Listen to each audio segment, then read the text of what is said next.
O que acontece quando o silêncio se torna a arma mais afiada? Como uma mulher, despojado de nome e liberdade, reescreve o destino daqueles que a possuíam? E por quê? Mais de um século depois, seu rosto ainda assombra uma fotografia que ninguém pode explicar?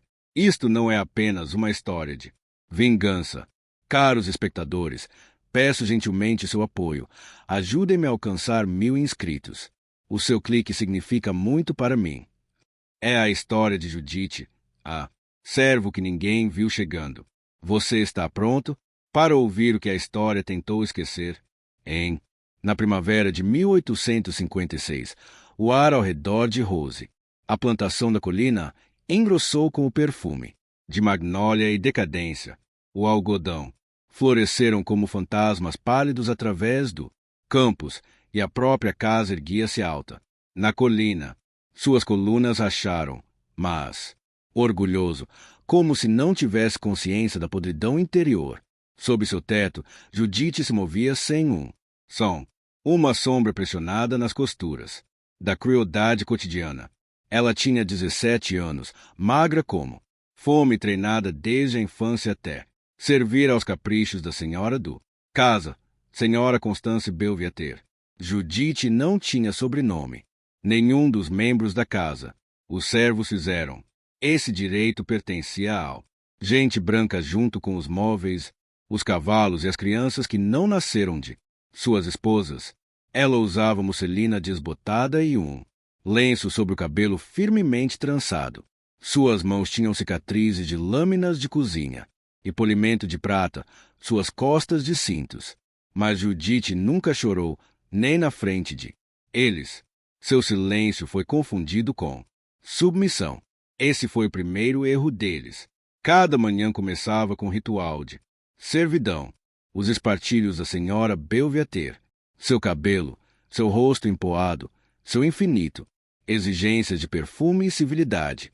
Judite, obedecido com precisão mecânica. Cada movimento um desafio silencioso disfarçado de graça. À noite, ela dormia enrolada, abaixo de uma janela do corredor com correntes de ar envolto numa colcha desfiada aos cães uma vez usado. Se ela se mexesse muito alto, a senhora Beleuvilhater a puniria com banhos de vinagre ou negar-lhe comida. Uma vez, quando a amante encontrou um único fio fora do lugar em um guardanapo de jantar, ela pressionou uma colher quente no antebraço de Judite. O coronel Josiah Belviater era pior, um homem com ambições confederadas e arrogância herdada. Ele andava como ele era dono do vento.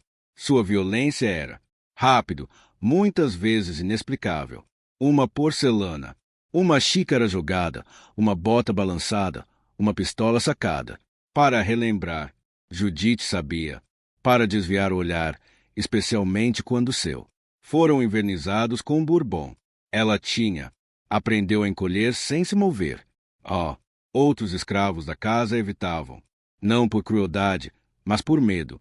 Judite, eles sussurraram, foi marcado não apenas por cicatrizes, mas por outra coisa, uma ausência que perturbou a sala.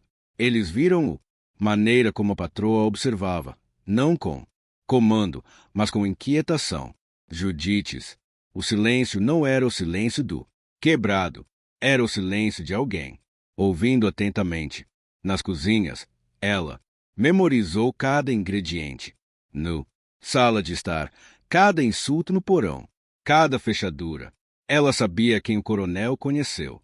Com as terças-feiras, sabia os nomes de seus filhos, seus amantes, seus dívidas. Judite era invisível, mas onipresente. Como o mofo sob tábuas do assoalho, ela se espalhou onde ninguém olhou. E ainda assim, quando a lua estava baixa e o vento falava nas árvores, Judite escaparia por alguns momentos, passando pelos plátanos e entrando no trilha do pântano. Ela nunca carregou uma lanterna. Seus passos conheciam o chão. Ela desapareceria atrás do musgo pendurado, não reaparecendo até o galo chamou. Ninguém ousou perguntar para onde ela foi. Nem mesmo a amante, especialmente não. Ela, o caminho além de Rose Hill, fazia uma curva, para dentro da floresta como uma artéria esquecida, estreito e úmido, onde os galhos. Inclinou-se como se estivesse ouvindo.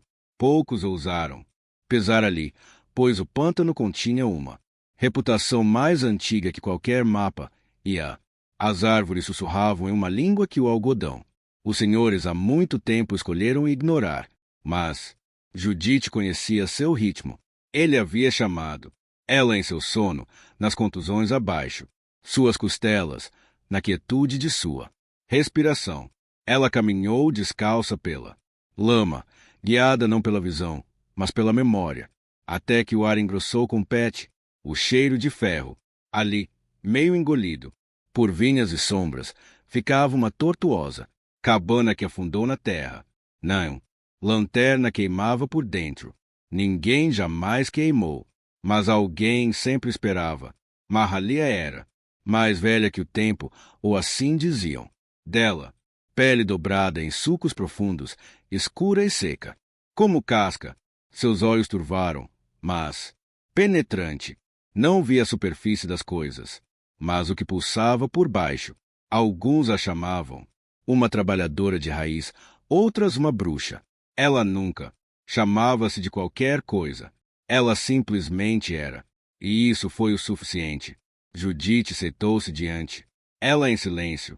Mahalia nunca perguntou por quê. Ela veio. Ela já sabia. O mais velho.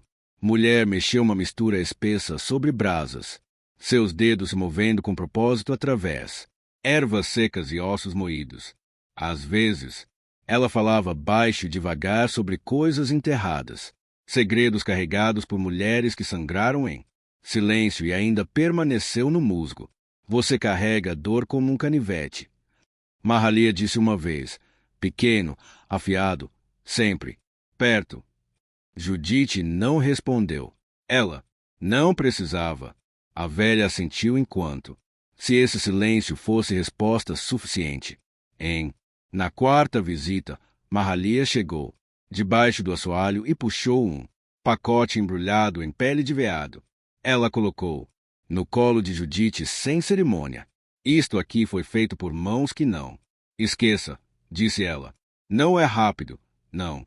Alto, mas com raízes profundas, como a memória, como justiça.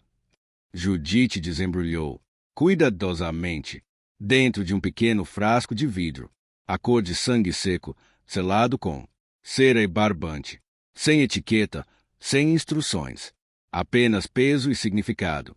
Não o usem. Raiva, Mahalia alertou.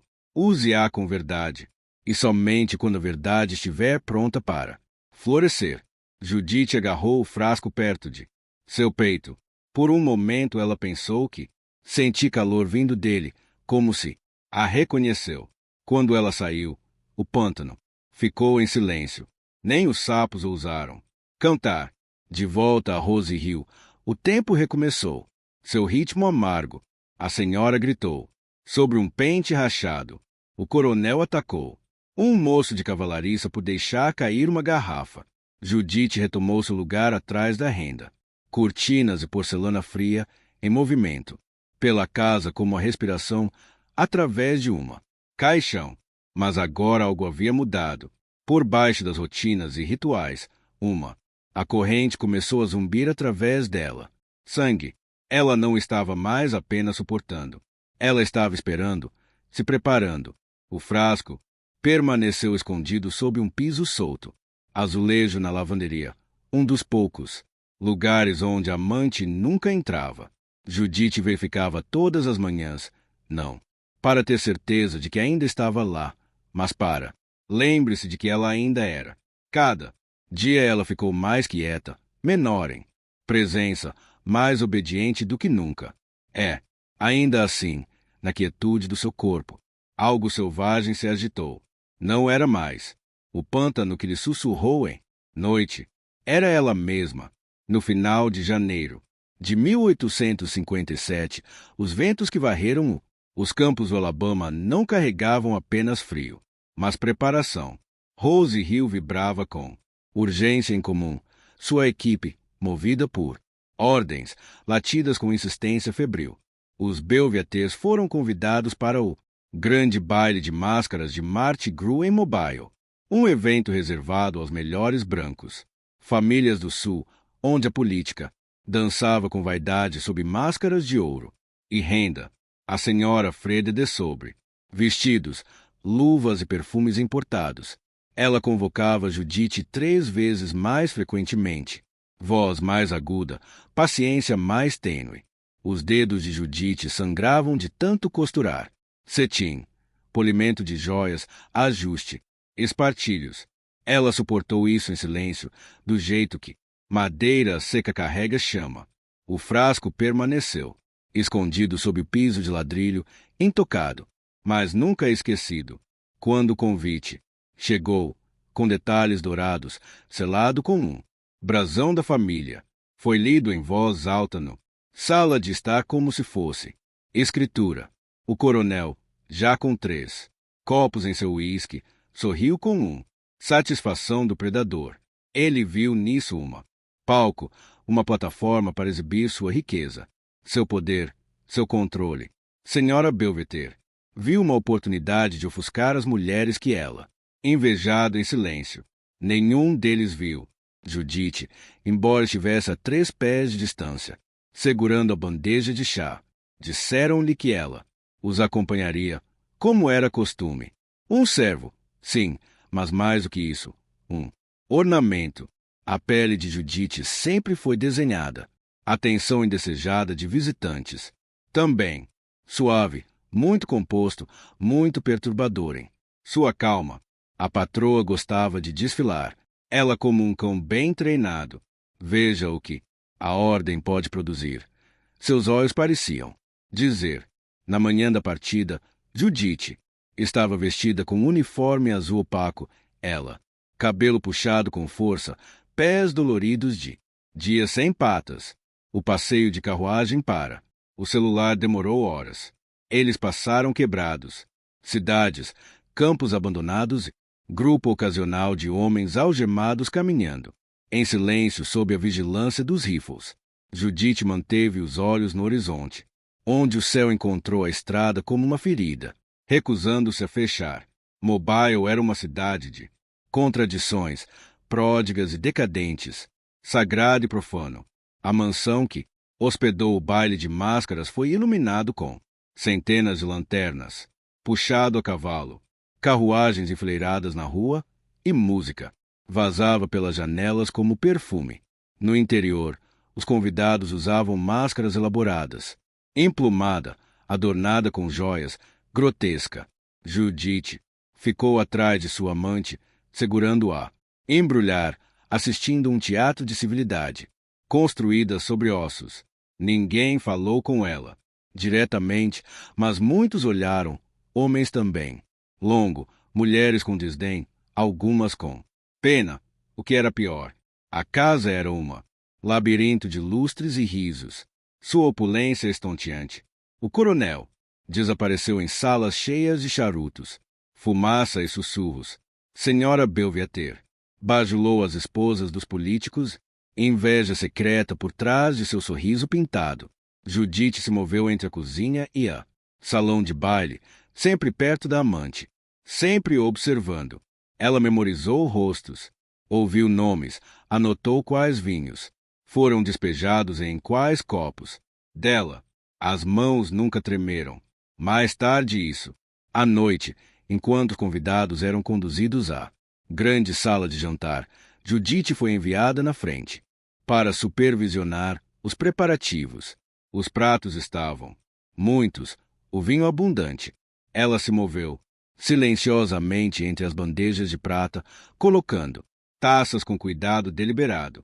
Ninguém. Notei quando ela enfiou a mão no avental e abriu um pequeno frasco de vidro, não, maior que um polegar. O líquido dentro era quase preto, grosso e lento como melaço. Ela despejou apenas o suficiente em 2 cálices específicos, os marcados com o brasão do sino. Ninguém viu, ninguém nunca fez isso. Ela voltou para ela, lugar atrás da amante. Seu rosto estava inexpressiva, seu coração firme. A música aumentou. A festa começou.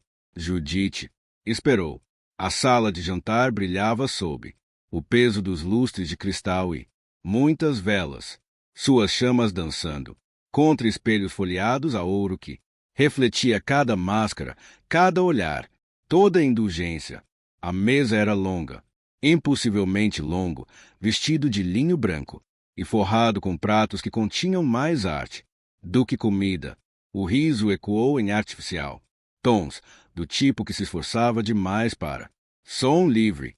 Os convidados beberam, não por sede, mas desempenho.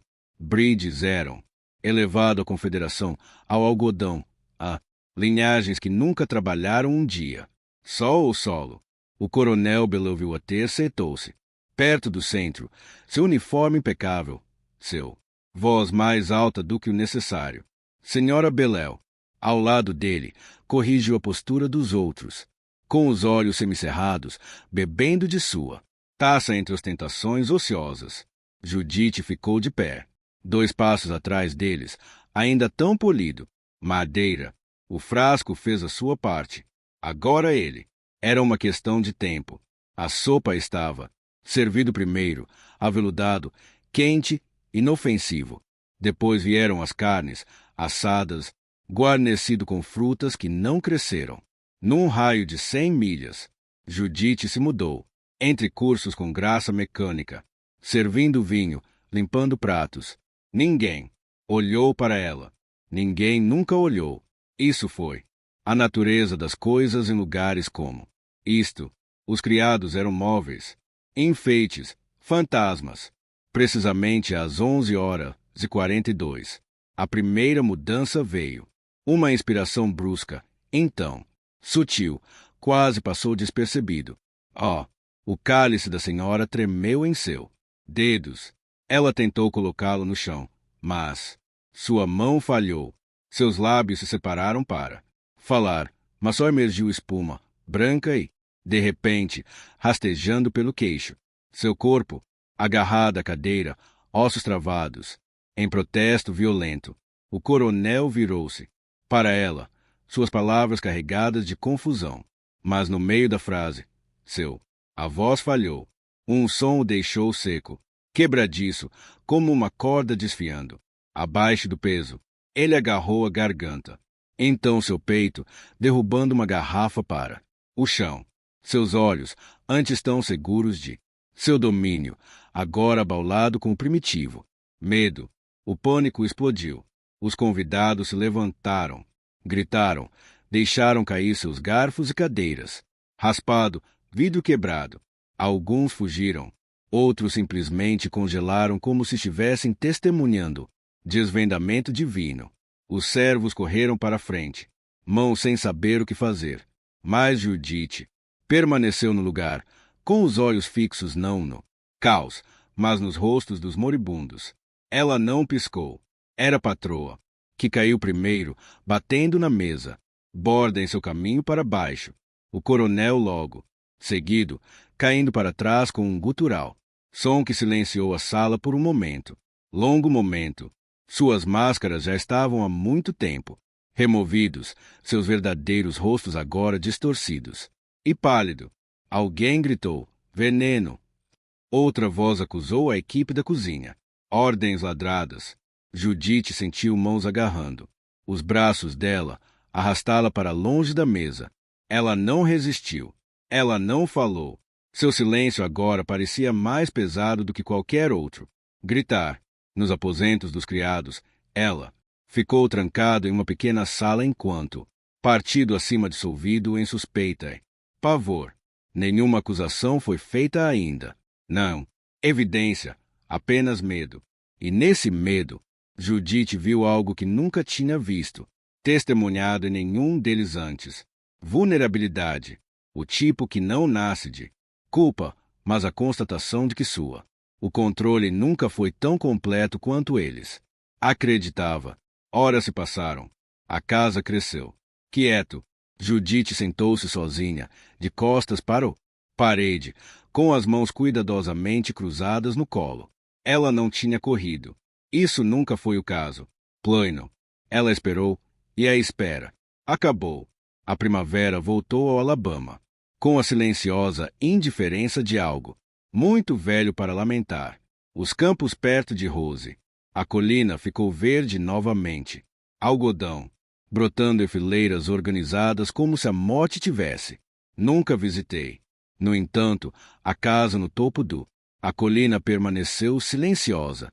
As janelas estavam fechadas com tábuas, persianas soltas pelo vento. Rumores se espalharam, mais rápido que o fogo, embora alguns digam que é fogo. Também tinha vindo. Eles falaram de um incêndio que começou sem tempestade ou relâmpagos, sem razão ou testemunha, de um telhado, afundando para dentro como uma boca fechada. Oração. Nenhum corpo encontrado, nenhuma posse, salvo apenas cinzas e calor e um silêncio, que persistiu mesmo depois da última brasa. Morreu. O nome de Judite não foi falado em voz alta, mas circulou a cidade como um salmo cantado ao contrário. Alguns juraram que ela tinha sido executado na noite do banquete, enforcado atrás da prisão da cidade. Amanhecer.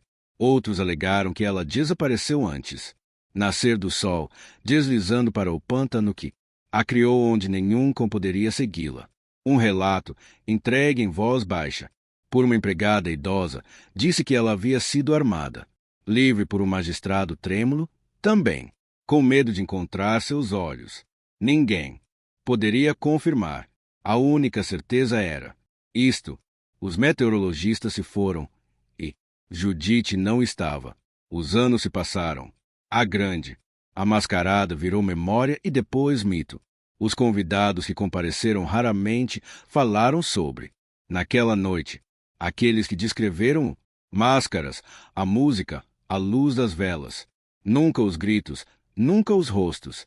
A história seguiu em frente como sempre, enterrando sangue sob datas e nomes. E páginas. Em um museu perto do antigo porto de Mobile, onde os turistas se dispersavam, através de relíquias da nobreza sulista. Ali estava pendurada uma grande fotografia sepia-ned, rachado nos cantos. Mostrou salão de baile na noite do infame. Mascarada capturada pouco antes a festa começou. Uma grande sala, convidados, sorrindo sob suas máscaras lustres. Ardente, riso congelado em grãos e luz. À primeira vista, nada de anormal. Mas para aqueles que estudaram por mais tempo, algo peculiar surgiu perto do distante. Borda direita, quase escondida na sombra. A criada pega no meio do caminho, segurando uma bandeja de prata. Seu rosto parcialmente virado, não exatamente de perfil. Seus olhos, não. Turvo, sem medo, olhou direto. Na lente, sem piscar. Historiadores. Debateu sua identidade. Alguns disseram que era apenas um truque de exposição, um reflexo, confundido com intenção. Outros o rejeitaram inteiramente, mas os moradores locais sabiam melhor. Eles a chamavam de fantasma do baile. Disse que se você ficasse tempo suficiente diante daquela fotografia, seu olhar começa a mudar, que você pode senti-la lá atrás de você esperando. Nenhuma placa perfurada, o nome dela, nenhum registro a ligava ao caso ou à família ou